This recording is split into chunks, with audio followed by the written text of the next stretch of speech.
What a good boy! Oh, but that's a pretty bad cough you got there. Sounds like kennel cough. Kennel cough, or infectious tracheobronchitis, is a respiratory disease in dogs, frequently caused by two germs, Bordetella bronchoseptica and canine parainfluenza virus.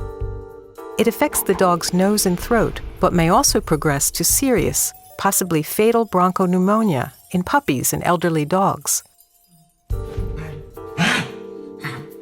Characteristic coughing, often ending with retching or gagging, is one typical sign of the disease. In everyday situations, the infectious germs can easily be spread to other dogs via airborne droplets. The infection can also be transmitted by nose and mouth contact with infected dogs, or when dogs share their toys. Because only a small percentage of dogs are vaccinated, the disease can spread rapidly, as dogs can pick up the cough anywhere, not just in confined spaces or kennels. The term kennel cough can be a bit misleading.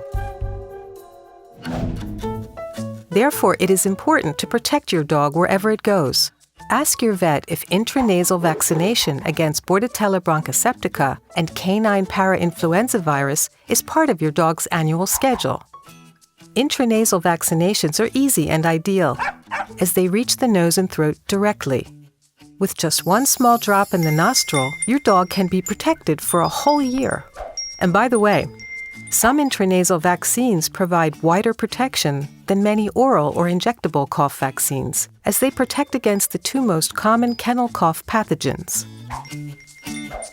Many pet daycare centers and dog training groups require a kennel cough vaccination. But remember that dogs can get it anywhere.